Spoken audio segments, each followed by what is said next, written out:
Welcome to Victory Through Time. Today, we're diving into the incredible moments of every Olympic opening ceremony throughout history. In just 24 minutes, I'll take you on a journey from the classic opening ceremonies to the modern-day spectacular displays.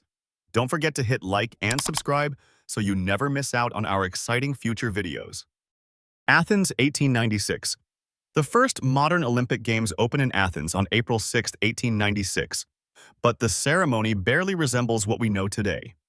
There's no Olympic flame, no coordinated parade of nations, and almost no budget to stage any spectacle. Yet despite minimal resources, 60,000 spectators fill the ancient Panathenaic Stadium, a marble arena restored specifically for the Games by Greek businessman Georgios Averrof. The event begins with King George III of Greece officially declaring the Games open, following a brief procession of Greek royals and dignitaries. Only 14 nations participate, and their athletes enter the stadium grouped loosely by country, without national flags or uniforms. There's no torch relay, no official theme music, and no formal protocol for athlete attire or behavior. Organizers do include a few military bands and choral performances, but the tone is informal, and most attendees come to see the athletics, not pageantry. Still, the Games mark a symbolic revival. 280 athletes compete in 43 events across 9 sports, a modest but historic foundation.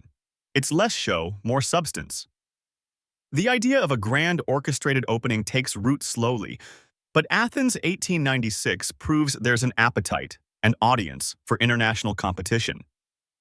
The IOC learns from this low-frills launch, but the next 2 editions will push the limits of what opening even means. Paris 1900. The 1900 Olympics unfold over the course of 5 months, from May to October, buried inside the schedule of the Exposition Universelle, Paris's massive World's Fair.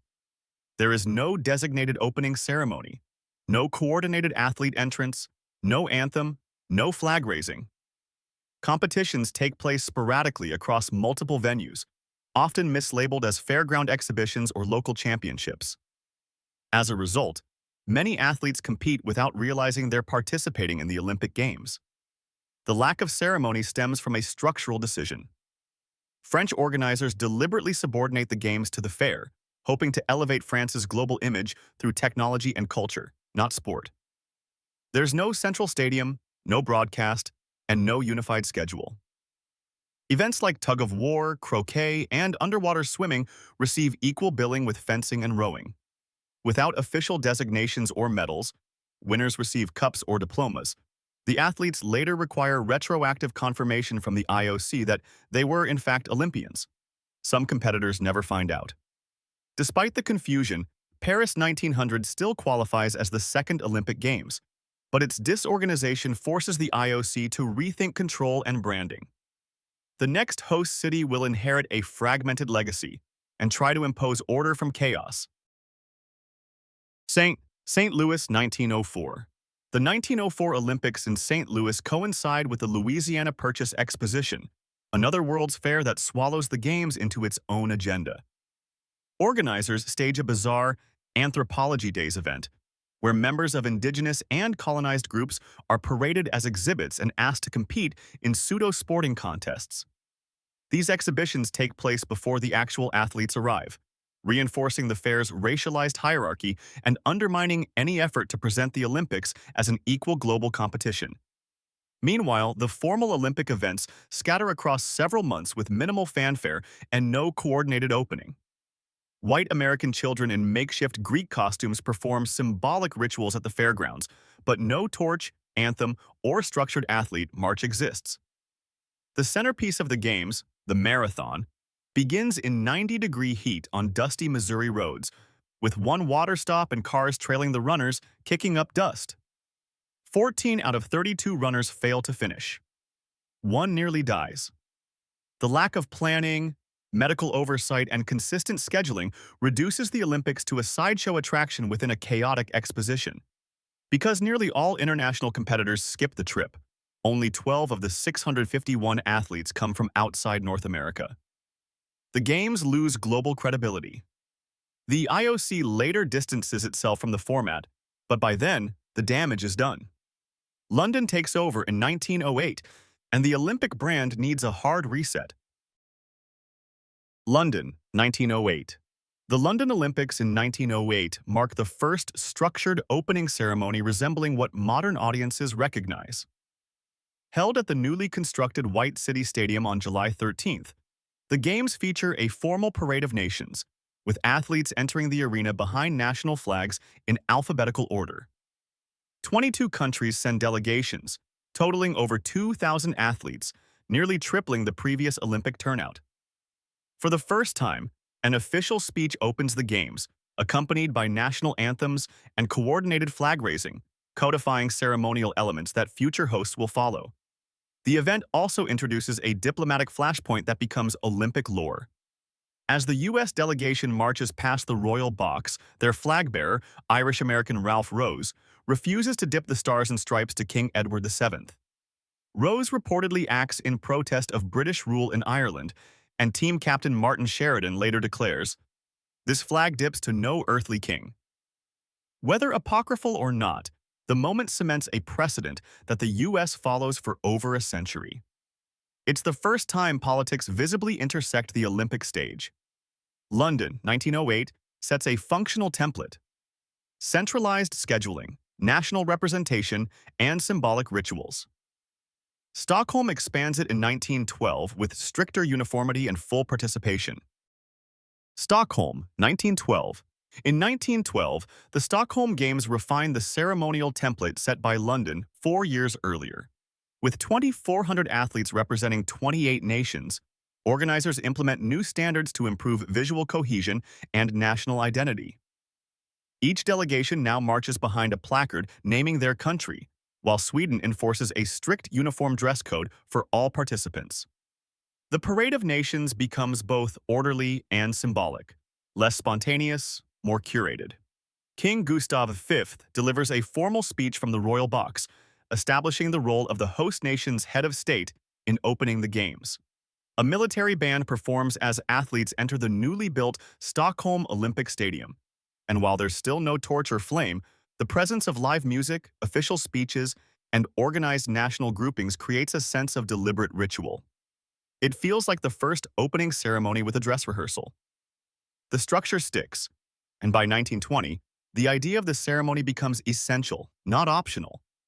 The next edition in Antwerp adds wartime symbolism and a key element missing from every prior ceremony: the Olympic flag. Berlin, 1936. The 1936 Berlin Olympics mark the moment when the opening ceremony becomes a geopolitical performance. Adolf Hitler's regime invests heavily in precision and symbolism, using the Games to showcase Nazi discipline and power to a global audience. The newly expanded Olympiastadion holds 100,000 spectators and is surrounded by massive banners, rigid formations, and a sea of salutes. German engineers stage flyovers, blimps, and synchronized marching to create an overwhelming visual spectacle that plays well on camera. Berlin also introduces the first Olympic torch relay, a 3,075-kilometer route from Olympia to Berlin, designed by Nazi officials to link ancient Greek athletic ideals to Aryan mythology. The flames' arrival at the stadium, carried by runner Fritz Schilgen, signals a new ceremonial centerpiece that every Summer Games will adopt. Meanwhile, the International Olympic Committee, aware of Germany's political agenda, chooses not to intervene. President Henri de Baillet-Latour defends the spectacle, citing organizational excellence over ethical concern. The IOC prioritizes pageantry over protest. With Berlin, the opening ceremony transforms from tradition into tool, one capable of shaping national narratives. After a 12-year war hiatus, London 1948 must rebuild both the Olympics and its meaning from the rubble. London, 1948. The 1948 London Olympics reopened the Games after a 12-year wartime hiatus, held in a country still rationing food and rebuilding bombed-out infrastructure. With no budget for spectacle, organizers reuse Wembley Stadium, reject calls for elaborate ceremony, and exclude both Germany and Japan from participation due to their roles in the war. Still, 59 nations march in, including a returning Italy and first-time competitors like Venezuela and Syria. More than 85,000 spectators fill the stands, many in donated uniforms, some watching from bomb-damaged sections of the stadium. The opening ceremony reflects the constraints of the moment. There is no torch relay through Germany, and the Olympic flame arrives instead by ship and train. King George VI opens the Games with a short address, and for the first time in Olympic history, the ceremony is broadcast live on television. Though just a few thousand homes in southern England have access to the BBC signal, the symbolic reach is global. The Games resume, but cautiously. This stripped-down ceremony emphasizes resilience over grandeur, setting a modest but meaningful tone. Tokyo 1964 will flip that model entirely, using the opening as a platform to reintroduce a nation to the world. Tokyo 1964. Tokyo 1964 marks the first Olympic opening ceremony broadcast live via satellite, reaching 40 countries in real time and signaling Japan's full re-entry into the international community. The Games are a national priority. 100,000 spectators fill the newly built National Stadium, while thousands more line streets and gather around televisions. The broadcast opens with a jet flyover that traces the 5 Olympic rings in smoke above the stadium, combining military precision with symbolic intent. From the outset, Japan uses the ceremony to redefine its post-war image, not as aggressor, but as innovator. The most powerful moment comes near the end, when torchbearer Yoshinori Sakai enters the stadium. Sakai is 19 years old, born in Hiroshima on August 6, 1945, the day the atomic bomb drops. His selection as final runner isn't random.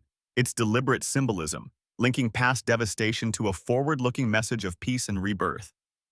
He lights the Olympic cauldron before 5,000 white doves are released across the stadium. It's the first opening designed as national diplomacy in motion. Tokyo 1964 sets a new bar for production, symbolism, and international broadcast. Mexico City 1968 inherits the format, but faces its own reckoning just days before the flame is lit. Mexico City 1968. Mexico City becomes the first Spanish-speaking host of the Olympics, but the opening ceremony almost doesn't happen as planned. 10 days before the scheduled start, on October 2nd, government forces opened fire on student demonstrators in the Tlatelolco Plaza, killing an estimated 300 civilians. The international press calls for postponement, but organizers proceed, delaying the opening ceremony by a few hours and avoiding any reference to the massacre. Because of the incident's proximity, security inside Estadio Olímpico Universitario tightens dramatically, and international broadcasters downplay the unrest. At 2,240 meters above sea level, the Games open with a striking combination of local heritage and international protocol. The ceremony incorporates Aztec-inspired visuals and color palettes, from stadium murals to the athletes' entrance procession. For the first time in Olympic history, the final torchbearer is a woman. Enriqueta Basilio, a 20-year-old hurdler, ascends the long staircase and lights the cauldron in front of 100,000 spectators. The choice is both symbolic and practical, an effort to portray Mexico as modern, inclusive, and stable despite political turmoil. The image is clean, but the tension is just beneath the surface. That tension fades from the spotlight once the events begin. But 4 years later in Munich, the opening ceremony optimism collides with tragedy mid-games. Munich 1972. The Munich opening ceremony on August 26, 1972, is designed to present a new image of Germany, one that contrasts sharply with the militarized pageantry of Berlin 1936. Branded as the Happy Games, the event features bright color schemes, relaxed uniforms, and a festive, non-authoritarian atmosphere. More than 80,000 spectators fill the Olympiastadion, while 121 national teams march in, the most ever to that point. The Israeli delegation receives a warm cheer from the crowd, a symbolic gesture intended to underscore Germany's post-war reconciliation with the Jewish community.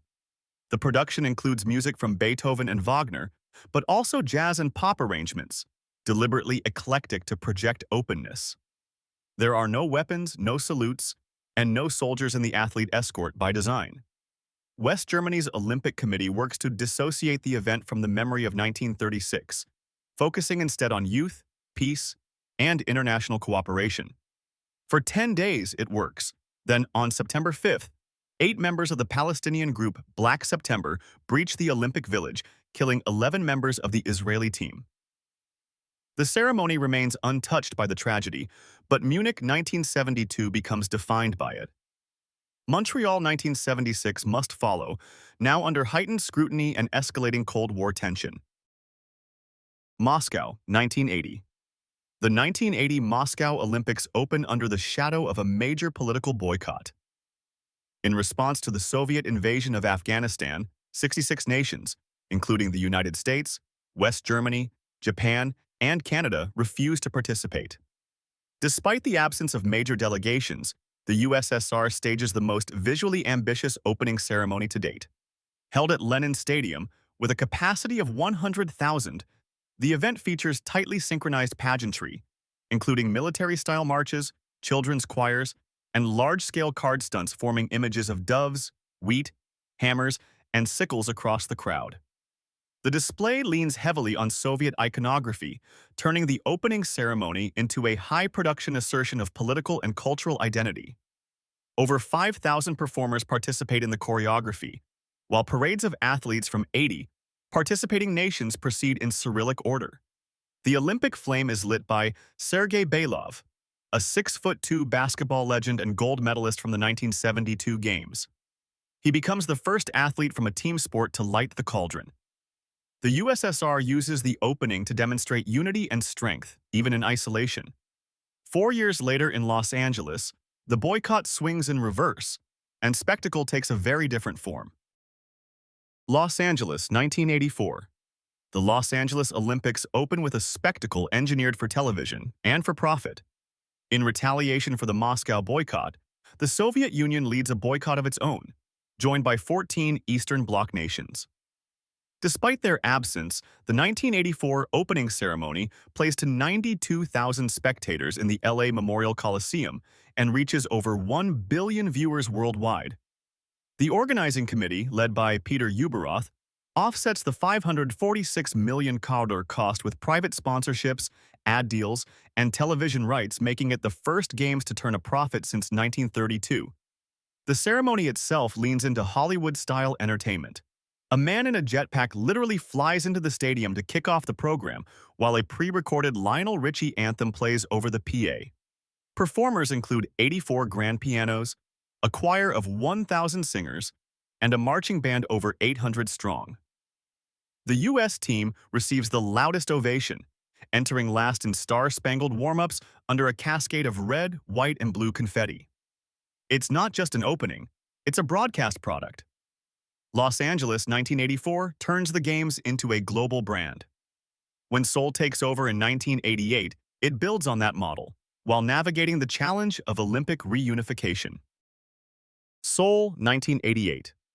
The Seoul opening ceremony hosts a record 160 nations, more than any Olympics to date, signaling a thaw in Cold War isolationism and a re-embrace of international participation. Organizers attempt a symbolic gesture by proposing a unified Korean march, but North Korea rejects the offer and boycotts the Games entirely. Still, the moment marks a pivot.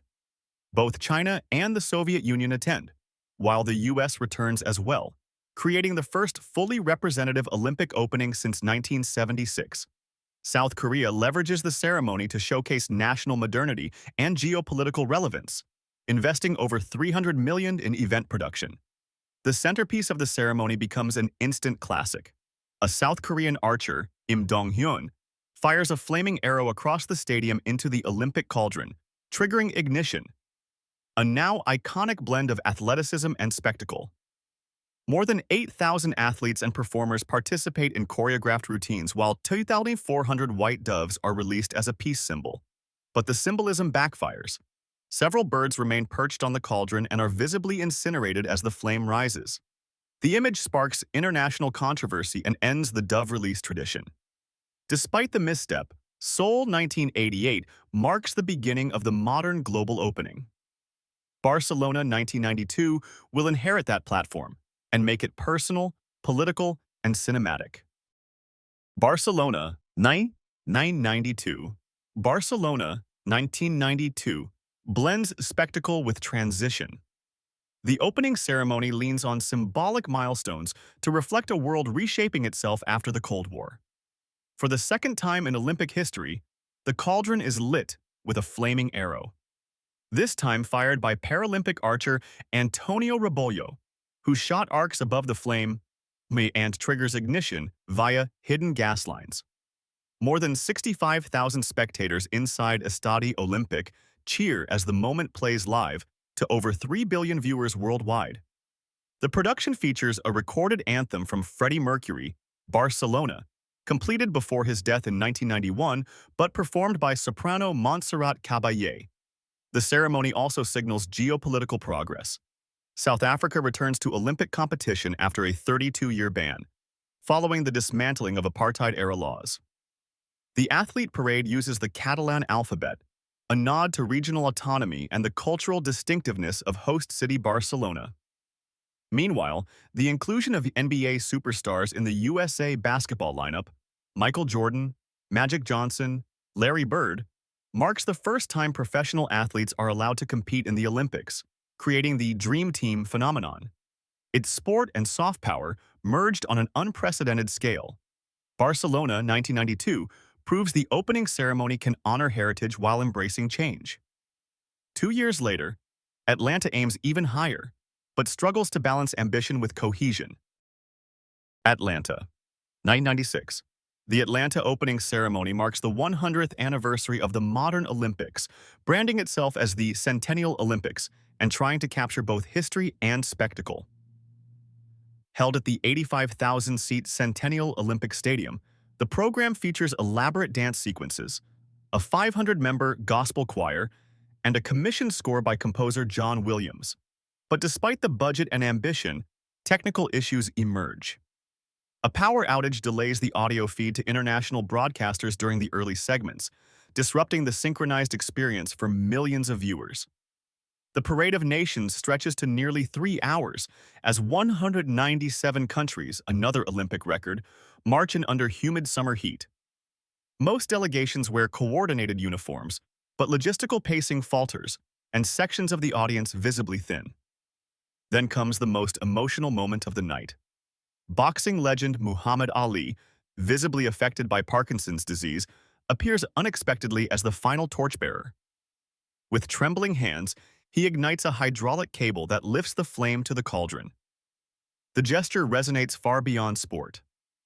Atlanta 1996 delivers memorable moments but struggles with cohesion and pacing. When Sydney takes over in 2000, the focus shifts back to tight production, and a host nation reclaiming the spotlight. Sydney 2000. Sydney's opening ceremony. On September 15, 2000, draws a record 110,000 spectators to Stadium Australia and delivers what many consider the most polished Olympic launch in history. The production emphasizes Indigenous heritage and national identity, opening with a 25-minute segment dedicated to Aboriginal storytelling, dance, and symbolism. Giant eel puppets traverse the stadium floor, and hundreds of performers reenact Dreamtime myths in front of a global audience of over 3.5 billion. The balance between tradition and modern spectacle earns near-universal praise. Nothing malfunctions, nothing overruns. It's the rare opening that lands every beat. The athlete parade concludes with a major diplomatic gesture. For the first time since the Korean War, athletes from North and South Korea march together under a single unified flag. The ovation lasts nearly a minute. Then, in the final moment, 400-meter sprinter Cathy Freeman, an Aboriginal woman and Australia's most prominent Olympian, receives the torch. She walks across water and lights a cauldron inside a circle of flame, symbolically merging ancient tradition and global competition. The crowd erupts, and many in the stands visibly cry. Sydney 2000 redefines the opening ceremony as both cultural showcase and emotional high point. Beijing 2008 will take that model and supercharge it with scale, tech, and power. Beijing 2008. Beijing 2008 delivers the most expensive opening ceremony in Olympic history, with a reported production budget of 100 million. Held in the 91,000-seat Bird's Nest Stadium, the program begins with 2008 synchronized drummers striking in unison, each timed to digital precision. The stadium floor itself is a giant 147-meter-long LED scroll, the largest of its kind, projecting animated Chinese calligraphy and historical imagery. More than 15,000 performers are choreographed across 4 hours of programming, blending dynastic symbolism, Confucian philosophy, and digital spectacle. The effect is not subtle, it's calculated to impress. China uses the ceremony to communicate scale, control, and cultural legacy. The Parade of Nations unfolds without delay, and the final torch relay climaxes with gymnast Li Ning hoisted by wires, running horizontally along the stadium rim before lighting the cauldron suspended high above the crowd. The moment is cinematic and engineered for broadcast. Even the fireworks, which dazzle live audiences across Beijing, include 29 giant firework footprints, some of which are digitally enhanced with CGI for television. The decision sparks minor controversy, but the execution leaves no doubt about China's capacity for global spectacle. Beijing 2008 redefines the opening ceremony as geopolitical statement. London 2012 will respond with humor, subversion, and a distinctly local twist. London 2012. London's opening ceremony, titled Isles of Wonder, is directed by Academy Award winner Danny Boyle and takes a deliberately different path from Beijing's precision spectacle. With a $42 million budget, less than half of China's, Boyle leans into storytelling, satire, and cultural identity. The program opens with a pastoral reenactment of Britain's agrarian roots, then transitions into a roaring industrial revolution, complete with smokestacks and forged Olympic rings. It's less about state power, more about national quirks, and how history shaped them. The tone is chaotic, self-aware, and unexpectedly funny. In one of the most talked-about sequences, Queen Elizabeth II appears alongside Daniel Craig's James Bond and parachutes into the stadium from a helicopter. Moments later, Mr. Bean interrupts the Chariots of Fire theme with off-key keyboard taps and imaginary beach running. NHS nurses dance with child patients in glowing hospital beds, highlighting the UK's public healthcare system, a bold inclusion amid austerity debates. And in the final torch moment, 7 unknown teenage athletes, nominated by British Olympians, light the cauldron together, symbolizing the future rather than glorifying the past.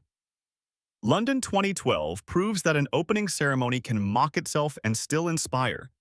Rio 2016 will carry that ethos forward, under heavier financial strain and political pressure. Rio 2016. Rio's opening ceremony takes place under financial duress.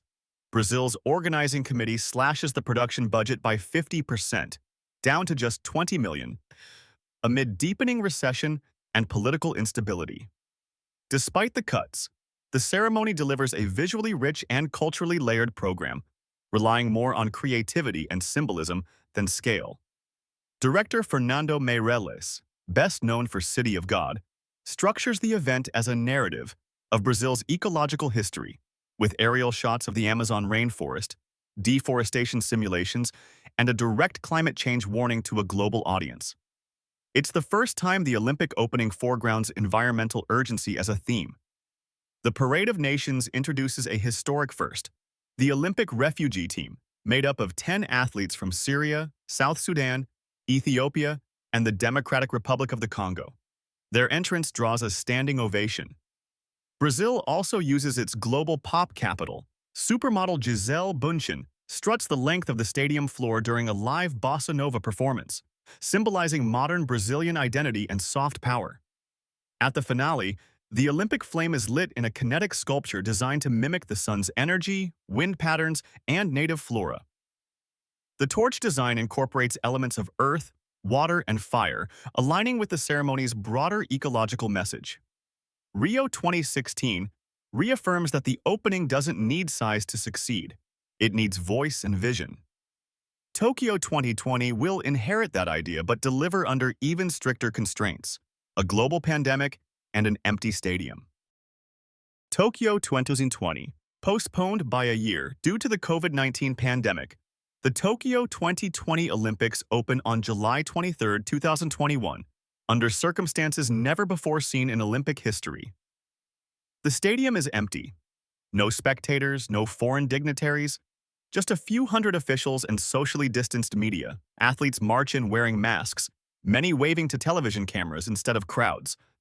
The silence inside the 68,000-seat Japan National Stadium is striking, only interrupted by occasional applause and a soundtrack composed of orchestral versions of video game music, including themes from Final Fantasy and Chrono Trigger.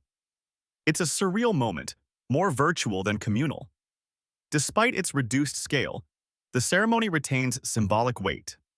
Choreography focuses on themes of solitude, resilience, and reconstruction, with a nod to Japan's recovery from the 2011 earthquake and tsunami. The final torchbearer is tennis star Naomi Osaka, a four-time Grand Slam champion and one of the most prominent biracial athletes in Japan's history. Her selection reflects both generational and cultural change, a deliberate break from tradition in a ceremony that, by necessity, avoids grandeur. The cauldron itself sits atop a stylized Mount Fuji, unfolding like a flower as Osaka lights it alone on an otherwise empty stage. Tokyo 2021 closes a chapter shaped by crisis. Paris 2024 plans to begin a new one, outside the stadium, on the open waters of the Seine. Paris 2024. For the first time in Olympic history, the opening ceremony will not take place in a stadium. Instead, Paris 2024 plans to stage the Parade of Nations as a floating procession down the Seine River, covering a 6-kilometer route through the heart of the city. Roughly 10,000 athletes are expected to ride on 160 boats, each representing a participating country, while crowds estimated at over 600,000 line the riverbanks, bridges, and viewing terraces. The decision breaks from 128 years of Olympic precedent and repositions the opening as a public street event rather than a ticketed arena performance. The goal is to democratize access, but it raises massive logistical risks. French officials label it the most spectacular opening ceremony ever, with landmarks like the Eiffel Tower, Notre Dame, and the Louvre forming a live cinematic backdrop. But the scale requires an unprecedented security operation, with over 35,000 police and military personnel assigned to protect the route and surrounding areas. The budget, while not officially disclosed, reflects both ambition and anxiety. Weather, river current, and crowd control all present variables that no previous host has faced. If successful, Paris 2024 could redefine the Olympic experience as an open-air civic spectacle. And if not, it may signal the outer limit of what opening ceremonies can do in the name of scale. Either way, the torch floats forward. Thank you so much for watching until the end. I hope you enjoyed this deep dive into the evolution of the Olympic opening ceremonies. If you liked the video, please give it a thumbs up, share it, and subscribe to Victory Through Time for more exciting Olympic content. See you in the next video.